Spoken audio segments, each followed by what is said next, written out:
ఉగాది సందేశం వాగ్భూషణం భూషణం. నూతన సంవత్సర శుభాకాంక్షలు మీకందరికీ. ఈ నూతన సంవత్సరంలో ఆనందంగా జీవించండి. ఆనందాన్ని మీ చుట్టూ ఉన్న వారికి మీ తీయని మాటలతో పంచండి. అన్ని భూషణాల్లోకి వాగ్భూషణం గొప్పది కాబట్టి మీకున్న ఈ భూషణాన్ని తెలివిగా వాడుకుని 10 మందిలో కీర్తి పొందండి. నొప్పింపక తానొవ్వక తిరుగువాడు ధన్యుడు సుమతి అన్నారు. మీరు కూడా ధన్యులు అవ్వండి. కేయూరాణి భూషయంతి పురుషం ఆరాన చంద్రోజ్వలా న స్నానం న విలేపనం న కుసుమం నాలంకృతా మూర్ధజా వాణ్యేకా సమలంకరోతి పురుషం యా సంస్కృతా ధార్యతే క్షీయంతే ఖలు భూషణాని సతతం వాగ్భూషణం భూషణం. అది ఎలా చేయాలో మన స్వామీజీ ఐజాక్ న్యూటన్ అనే ఒక ఆక్రోనిమ్ కనిపెట్టారు. అది ఎలాగో చూద్దాం. అది తెలుసుకునే ముందు మనం వాక్కు యొక్క ప్రాముఖ్యతను అర్థం చేసుకోవాలి. ఎంతసేపు మనిషి బుద్ధిజీవి అని మనుషులని ఇతర జంతువుల నుంచి విడదీసి చూపిస్తారు. అంతేకాకుండా మనిషికి ఇవ్వబడిన ఇంకొక గొప్ప వరం వాక్కు. బుద్ధి ఎక్కువ వాక్కు ఎక్కువ అంటే ఇదమిద్దంగా ఇది అని తేల్చి చెప్పడం చాలా కష్టం. రెండూ మనిషికి ఇవ్వబడిన వరాలు. అందువల్ల రెండూ చాలా ముఖ్యం. రెండూ ఒకదాని మీద ఒకటి ఆధారపడి ఉన్నాయి కూడా. శాస్త్రజ్ఞులు బబూన్ల చేత మాట్లాడించటానికి అనేక ప్రయోగాలు చేశారు. వానర జాతిలో బబూన్ కొంత ఉన్నతమైనది. అయినా వాటి వల్ల మాట్లాడించలేకపోయారు. ఎందువల్లనంటే వారికి వికసించిన బుద్ధి లేదు.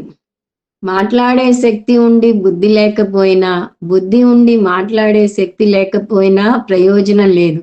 బుద్ధి మాత్రమే ఉంటే బుద్ధిలో కలిగిన జ్ఞానాన్ని పంచిపెట్టే మార్గం ఉండదు. అప్పుడు స్కూళ్ళు, లైబ్రరీలు, ఇంటర్నెట్లు వచ్చి ఉండేవి కావు. ఇది ఎలాగుంటుందంటే నీటి రిజర్వాయర్ పెద్దది ఉండి కూడా ఆ నీరు పొలాలకు వెళ్ళటానికి కాలువ లేకపోతే అది ఎలా వృధా పోతుందో, అలా జ్ఞానం అనేది ఉండి దాన్ని పంచటానికి మార్గం లేకపోతే అది కూడా వృధా అవుతుంది. అందువల్ల బుద్ధి వాక్కు రెండూ ముఖ్యమే. ఇది దీనికన్నా ముఖ్యం అని చెప్పలేము. మన వైదిక సాంప్రదాయంలో బుద్ధికి వాక్కుకి కూడా సరస్వతీదేవిని అధిష్టాన దేవతగా, బృహస్పతిని గురువుగా కొలుస్తాం. మనకున్న వాక్కు అనే ఈ శక్తిని తెలివిగా ఉపయోగించుకోగలిగితే జీవితం అద్భుతంగా ఉంటుంది. అలా మలుచుకోవాలంటే ముందు వాక్కు గురించిన సరి అయిన అవగాహన ఉండాలి. దీని గురించి అసాధారణ ప్రజ్ఞ చూపనవసరం లేదు. మన దైనందిన జీవితంలో రోజువారీ వ్యవహారాల్లోనే 5 సందర్భాలలో వాక్కుని సద్వినియోగం చేస్తేనే కొట్టొచ్చినట్టుగా మార్పు వస్తుంది. ఇవేమీ కొత్త విషయాలు కావు, కానీ వాటి గురించిన అవగాహన పెంచుకొని మనస్సును వాటి మీద నిలిపితే చాలు. ఈ 5 అంశాలను మనం గుర్తుంచుకోవటానికి వీలుగా పరమార్థానంద స్వామీజీ ఐజాక్ న్యూటన్ అనే ఆక్రోనిమ్ తయారు చేశారు. ఐఎస్ కలిపితే ఇన్ఫర్మేషన్ షేరింగ్, విషయాన్ని పంచుకోవటం. ఏ ఎక్నాలెడ్జ్మెంట్, చిన్న గుర్తింపు చూడటం. రెండవ ఏ అప్రిసియేషన్, మెచ్చుకోవటం. సి కన్సోలేషన్, ఓదార్పునివ్వటం. రెండవ సి కనెక్షన్, సంబంధ బాంధవ్యాలను పెంచుకోవటం. న్యూటన్ 3 సూత్రాలను పెంపొందిస్తే ఈ న్యూటన్ 5 సూత్రాలకు ప్రతీక. అవేమిటో ఒక్కొక్కటి చూద్దాం.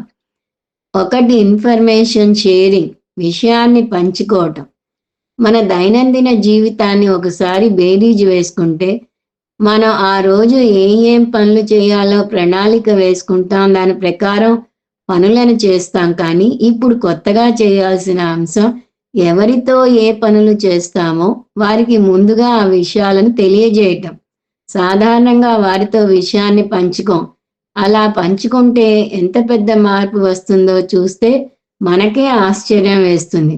మనం తోటి వారితో విషయాన్ని పంచుకోకపోవడం వల్ల వారిని తీవ్రమైన ఇబ్బందికి గురి చేసిన వారం అవుతాం.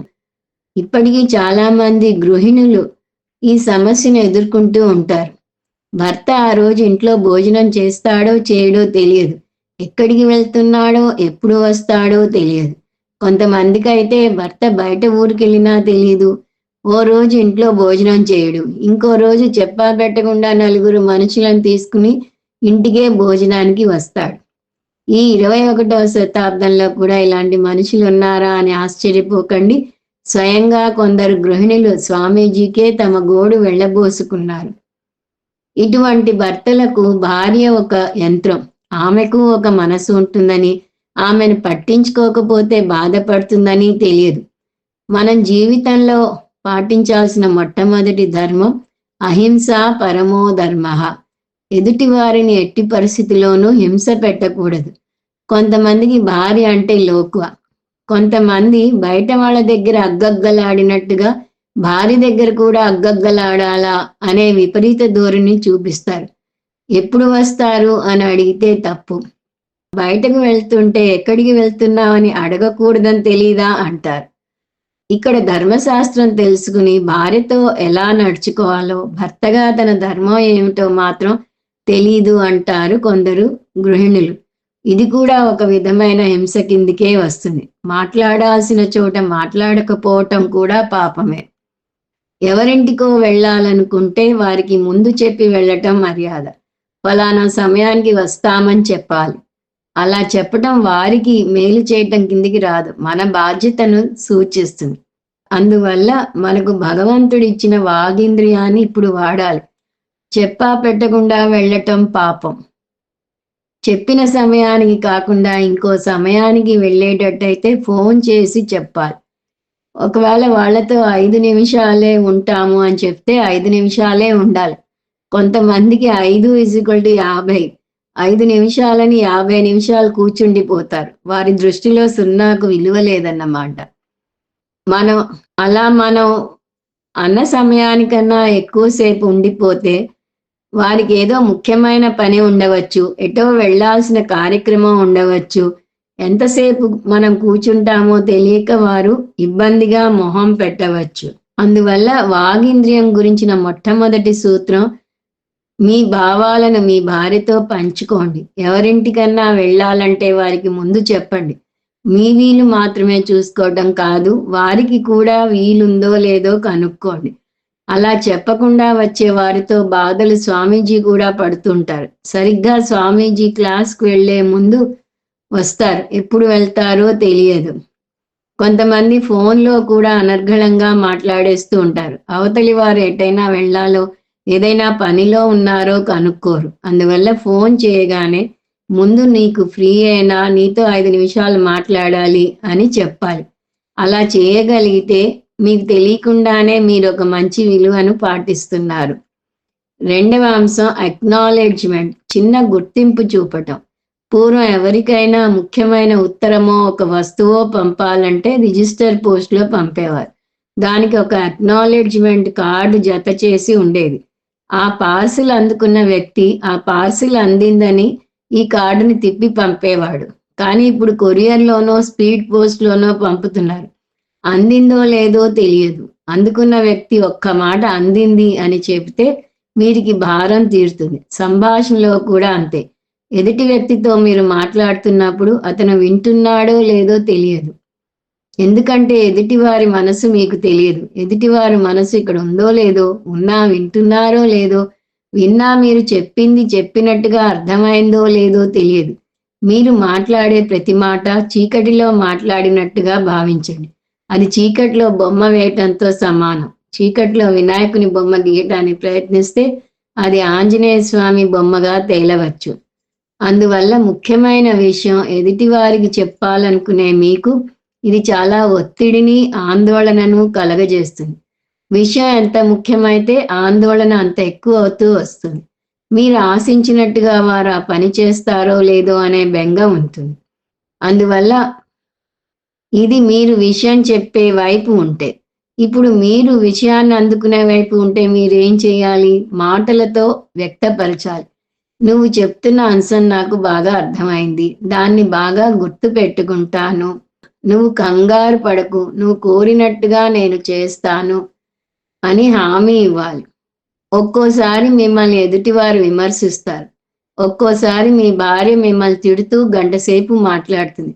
పైగా తన వాదనను సమర్థించుకుంటూ తార్కికంగా అనేక నిదర్శనాలను చూపిస్తుంది. అలాంటి సందర్భంలో మీరు మిమ్మల్ని సమర్థించుకోవడానికి ప్రయత్నించకూడదు. ఆవిడను ఖండించటానికి ప్రయత్నించకూడదు. నిశ్శబ్దంగానూ ఉండిపోకూడదు. ఆవిడ మీ మీద చేసిన అభియోగాలను తిరిగి చెప్పండి. అభియోగాలను తిరిగి చెప్పినంత మాత్రాన మీరు వాటిని ఒప్పుకున్నట్టు కాదు. కానీ ఇలా తిరిగి చెప్పటం వల్ల తమాషా ఏమిటంటే మీ భార్య తన మాటలను మీరు విన్నారు అని మురిసిపోతుంది. అందువల్ల రెండవ సూత్రం, ఎదుటివారు ఏదైనా చెప్తే మీరు దానికి జవాబు ఇవ్వకండి. నాకు అర్థమైంది అని ఒక్క మాట చెప్పండి చాలు. దానివల్ల ఎదుటివారిలో ఎంతో మార్పు వస్తుంది. మూడవ అంశం అప్రిసియేషన్, మెచ్చుకోవటం. ప్రతివారికి తమను ఎదుటివారు మెచ్చుకోవాలనే ఆశ ఉంటుంది. వారికి అర్హత ఉందో లేదో చూడరు. ఈ ఆశ మనుషులకే కాదు, జంతువులకు ఉంటుంది, భగవంతునికి ఉంటుంది. శివరాత్రి రోజు శివునికి రుద్రాభిషేకం చేస్తూ పఠించే నమకం చమకం ఏమిటనుకున్నారు? నమ్మకం అంతా శివుని మీద పొగడ్తయితే చమకం అంతా కోరిక. చిన్న మెప్పు చూపిస్తే చాలు, చిన్నపిల్లలు ఆరోగ్యకరంగా అద్భుతంగా పెరుగుతారు. అందువల్ల మీ వాగింద్రియాన్ని ఇతరులను మెచ్చుకోవడానికి ధారాళంగా వినియోగించండి. జాగ్రత్తగా చూస్తే ప్రతివారిలోనూ ఏదో ఒక మంచి అంశం ఉంటూనే ఉంటుంది. అందువల్ల మాటల్లో దారిద్ర్యం చూపించటం ఎందుకు? ధారాళంగా ఎదుటి వ్యక్తిని మెచ్చుకోండి. మహాత్ములు ఎదుటివారిలో అనువంత మంచి ఉన్నా దాన్ని పెద్దదిగా చేసి కీర్తిస్తారు. ఎంత పెద్ద దోషాలు ఉన్నా దాన్ని పరమాణువుగా చూస్తారు. ఇక్కడ మనం మొదటి భాగం తీసుకోవాలి. కాస్త మంచి ఉన్నా మెచ్చుకోవాలి. కానీ మనమేం చేస్తాం? మనం చేస్తున్న పనులను ఇతరులు మెచ్చుకోవాలి అని చూస్తాం. ఇతరుల నుంచి మెప్పు ఆశించటం మన హక్కు కాదు. ఇతరులను మెచ్చుకోవటం మన బాధ్యత. మన హక్కుల కోసం పోరాడుతాం కానీ బాధ్యతను పాటించం. మనం మన కుటుంబ సభ్యులను గుర్తించి వారిని మెచ్చుకోకపోతే వారిని భగవంతుడు తిరిగి తీసేసుకోవచ్చు, లేదా వచ్చే జన్మలో మాట్లాడలేని ఏ జంతువుగానో పుట్టించవచ్చు. అందువల్ల నా భార్య నా పిల్లలే కదా అని వారిని తేలికగా చూడకండి. అప్పుడప్పుడు ప్రేమను ప్రదర్శించండి, వారి చర్యలను మెచ్చుకోండి. నాలుగవ అంశం కన్సలేషన్, ఓదార్పునివ్వటం. శారీరకంగా ఏదైనా నొప్పి కలిగితే ఆ భాగానికి మందు రాసి కాస్త రుద్దితే ఉపశమనం కలుగుతుంది. అదే సూత్రం మనసుకు కూడా వర్తిస్తుంది. ఎవరైనా మానసికంగా బాధపడుతుంటే వారితో కొంతసేపు గడపండి. అలాగని అవును నువ్వు తప్పు చేశావు అందువల్లనే నువ్వు బాధపడుతున్నావు అని వారిని విమర్శించకండి. ఆ సమయంలో ఏ సలహా కూడా ఇవ్వకండి. అప్పుడు వారికి కావాల్సింది చిన్న ఓదార్పు వచనాలు మాత్రమే. నీ బాధ నాకు అర్థమవుతున్నదని చిన్న గుర్తింపు చూపండి చాలు.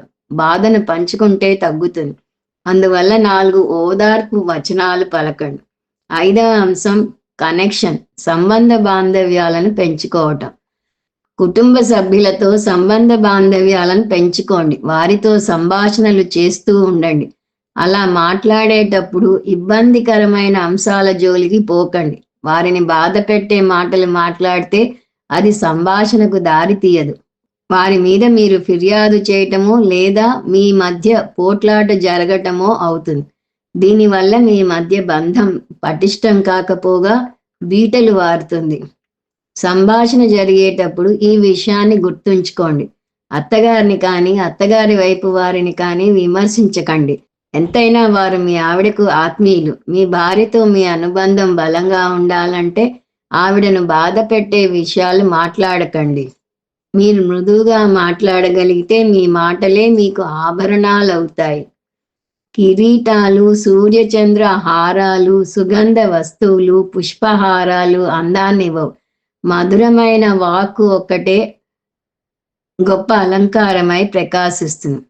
అన్ని భూషణాల్లోకి వాగ్భూషణం గొప్పది కాబట్టి మీకున్న ఈ భూషణాన్ని తెలివిగా వాడుకుని 10 మందిలో కీర్తి పొందండి. నొప్పింపక తానొవ్వక తిరుగువాడు ధన్యుడు సుమతి అన్నట్టుగా మీరు కూడా ధన్యులు అవ్వండి. ఐజక్ న్యూటన్ పేరిట ఇప్పుడు చూపిన ఈ 5 సూత్రాల నియమాన్ని పెంపొందించుకుని కీర్తి ప్రతిష్టలు పొందండి. కొంతమంది వచ్చి ఆనందాన్ని కలిగిస్తే కొంతమంది వెళ్ళిపోయి ఆనందాన్ని కలిగిస్తారు. మీరు రెండవ తెగకి చెందకండి. ఎదుటి వారిని బాధించకండి. వారి సున్నితత్వాన్ని గమనించి వారితో విషయాన్ని పంచుకోండి. చిన్న గుర్తింపు చూపండి. వారిని మెచ్చుకోండి. ఓదార్పు వచనాలు పలకండి. సంబంధ బాంధవ్యాలను పెంపొందించుకోండి. ఈ నూతన సంవత్సరంలో ఆనందంగా జీవించండి.